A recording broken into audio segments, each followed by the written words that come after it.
All right, welcome to this week's episode of the Franchise Accelerator podcast. I'm really excited because I think this is a topic that doesn't always get our biggest attention, right? We like to talk about growth and scaling and strategy.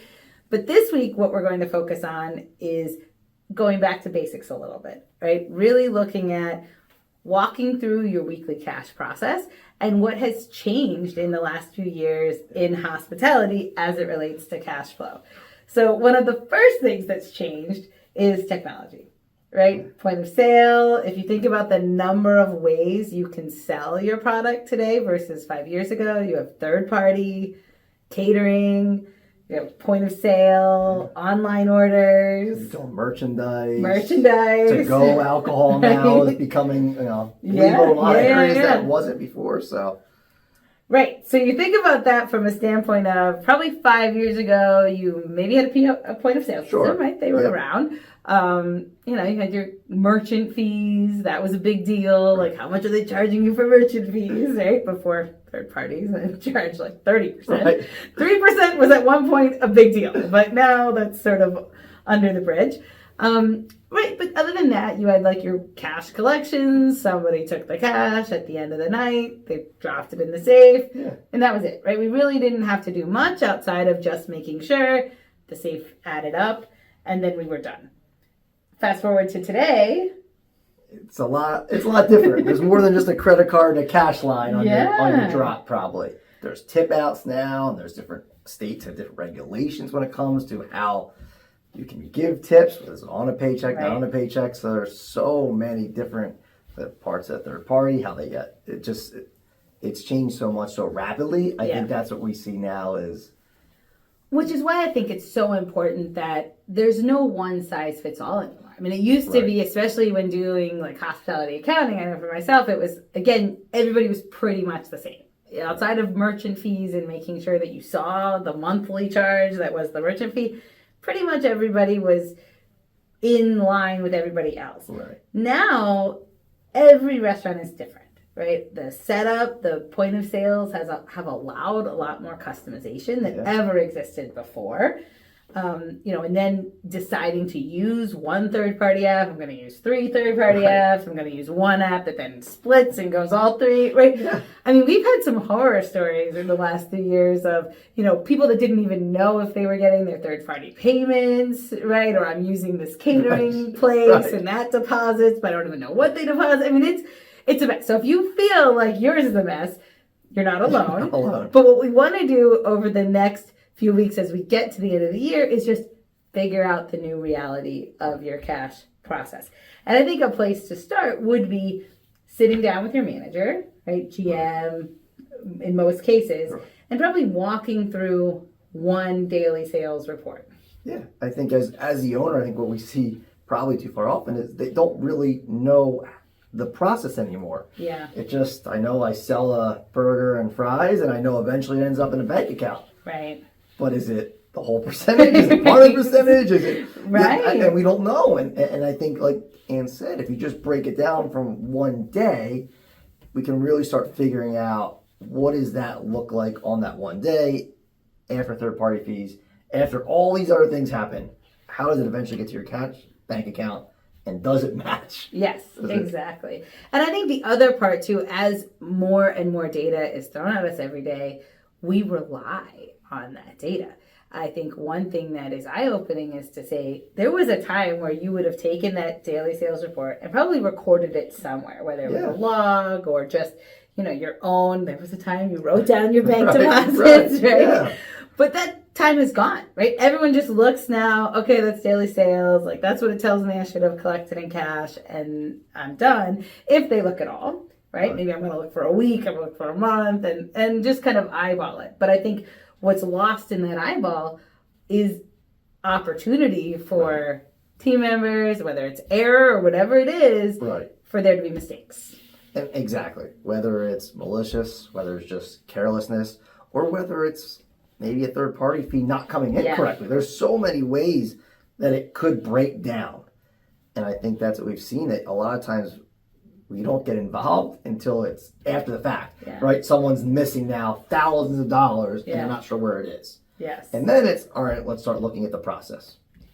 Well, and I would argue that I think as an owner, if you're listening to this, I mean, this has to be something that is a non-negotiable for the manager, right? There has to be a way for the manager to communicate to you every day, what have you collected from all of the areas that you would have collected, and then have that checked on the bank side. So I think as a place to start, what we would do is go through one day and then really watch the flow. I mean, we've had cases, again, like people use a third party and the third party never sent the check for 2-3 months, right?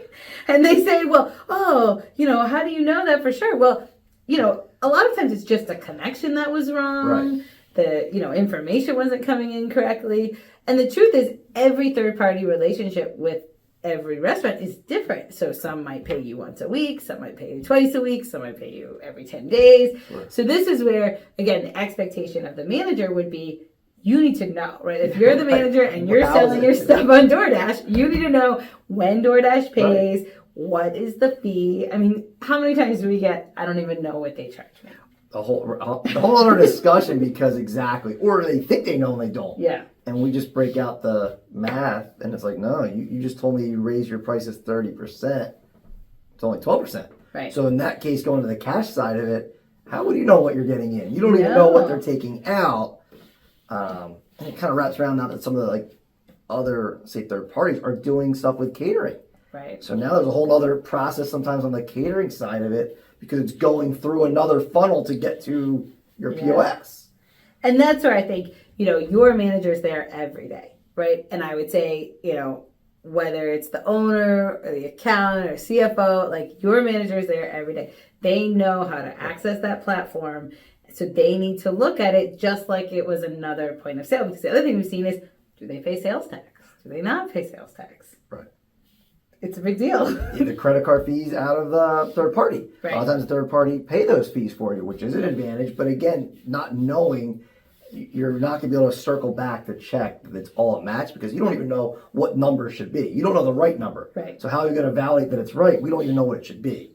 Right. And I think the other key here is not getting frustrated, right? It was a crazy time. I mean, I would say probably 30-40% of our clients alone switched point of sale systems during COVID. Right. So you not only had the craziest time of hospitality, you also changed point of sale systems, and who knows if it was set up correctly. Right? No. We really don't know. But everyone was moving on the fly. We needed more technology, and that's okay, right? We're not looking to go back and rehash the last 3 years, but we really want to dial this in so that next year you actually know what should be deposited in your bank account every day. Yeah, absolutely. And knowing the starting point and the ending point and how you got there and basically have a checkpoint to make sure that it is where you need to be. Right. So in part of asking questions, right, your homework, you're going to go to the manager and you're going to do one day, right? Just together. Not even from oh my God, you don't know, how do you not know? We don't want anger. We're just going to go one day with the mindset of being curious. How does this work? How do we know, right? So we're going to walk through one day. And then the second piece would be really digging into some of the, I would say, risk of manipulation, right? And again, we don't want to accuse anyone. We don't want to assume there's anything going on. Right. But I think one thing to really keep in mind is, as an owner, especially in hospitality, you're always playing some level of defense, right? You're always the person who's collecting all this money. Why would it really matter if $70 is missing, $80 is missing? I mean, they have so much, right? So as an owner, being aware of, in some level, this is a defense that you're always going to play and always should be playing, just to protect your business. So what we're also looking for here is who can put in a discount code, who can void a check. Yeah, I mean, and now with all the technology, you can run those reports. Most POS systems will allow you to run a void report or a comp report, and really by manager. And again, that's going to be a decision for each restaurant. Can managers do that? Can staff do that? But they will tell you, what's happening. There are ways in the register, no sale report. There's so many things that, if you knew what you were looking for, you could really help track it. And again, not that we're saying people are being dishonest, but we want to make sure we're not giving opportunities that, is allowing our cash to go out the door with really no checkpoint system in place. Because at the end of the day, if our staff or managers know that this is in place, I think a lot of that, if it was happening, wouldn't happen. Right, exactly. And I also think it's something that you really, best practice, you should check that every week, right? It's not, I'm going to check it once to make sure it's accurate. It's really something that I would say your owner should check once a week, pull whatever the report is, if it's voids or no sale or whatever it is that you find that your point of sale can give that backdoor report, and probably just something that goes on the owner checklist to say, every Friday I'm going to pull the report and then I'm going to know that everything is fine. Because the other piece of that is, I think with point of sale, we forget the benefits of tracking trends. One thing is, discounts, do they happen more on a certain day than another day? Yeah, comps. We've seen that with a lot of restaurants that it's one of those things where it probably just got out of hand. The owner said to the bartender, yeah, you can comp that for somebody. And next thing you know, we're 8-10 months throughout the year, and we're looking at a comp line of $100,000. And some of that might be we overcooked a steak or we forgot that at a to-go order. And some of it might just be the other. Right. And I think, as a GM, there's a lot of times when we're looking at that daily. Yeah. I mean, the first thing we look is the day before and just see what did that look like. I mean, especially on restaurants, if you're doing $1,000, $2,000, $3,000 a day in sales, I mean, that comp line, our rule of thumb was always in that 1%, so if you have 5 or 6% from the day before, something happened. Yes. It was a bad shift. Yeah. Or someone stole from me, probably. Right. There's really only two. Yes. And I think the only way you're going to know that is by tracking it somewhere else outside of the point of sale. Because if you're just like the point of sale, it's not going to tell you that number's higher than yesterday or that number's higher than last week. It's just going to tell you. And who really knows what that number should be until we do this exercise. Right. Yeah, absolutely. And and then like you said earlier, tracking is a certain staff, is certain managers, is it certain days of the week with certain regular, right? We've all seen that before. Well, that's funny. That person comes in every Thursday, and that day we comp 4 certain martinis that person drinks. Let me put it together. But again, all kind of coming back to the cash side of it is what would be the checkpoint for that to not happen. Yeah, and we're not, again, some of this is always going to happen, but I think it's reminding as an owner that your responsibility is to stay vigilant for some of this stuff, to stay aware. Even like you've used the example of watching, right? Sit down on a Friday night at 6:00 and watch the activity behind the bar. Does that match the sales that you see for that hour? Because your POS can probably give you sales by hour. Yeah, and we've done that on some of our on-site visits where we're like, let's just sit and watch. And if someone's pouring a beer, do they walk over to the cash register? It's a pretty simple exercise, right? It's a matter of just seeing, and walking back behind the bar and pulling checks. Yes. What's on them? So, there's so many ways, like during the shift, to make sure that they're doing the right thing. And kind of where Ann goes on, after the shift, how do we now? It's done. We finished the shift. How do we make sure that all the money is where it should be? Exactly. And I think, for anyone who would think that this is just $20 or it's not worth the time, and I think what you're also trying to build is a culture where this stuff doesn't happen. And I think a lot of times on the corporate side, that's what happens, right? You're not turning customers away by making sure that your staff rings every drink in, right? That's really not going to happen. But it's okay to have rules and have standards and make sure that your employees don't do this. Right. I know you say all the time, depending who's getting the cash to the bank, also making sure that it's daily, not whenever, So there's so many different ways to get to that point.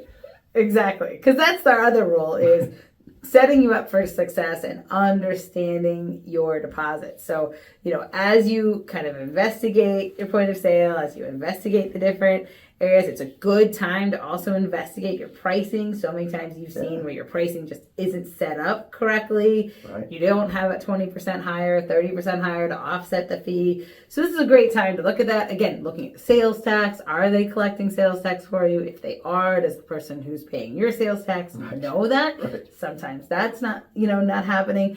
But then ultimately, making sure there's a paper trail all the way to your bank. So one thing we really recommend in this area is your deposits don't have to be made every day. You don't have to physically go to the bank every day, But my non-negotiable on cash flow is it has to be every day for every channel. So if I'm looking at your bank account at the end of the month, I should see here's, October 12th deposit written on the deposit slip, and make sure that it matches ideally my log, right? Ideally my daily sales log, but if not, it matches my point of sale, and ideally I have a manager sign up. So, Scott being the manager that night initialed that the $100 that's going in, he's okay with it, right? He had his eyes on it. It's what it should be, and we're good.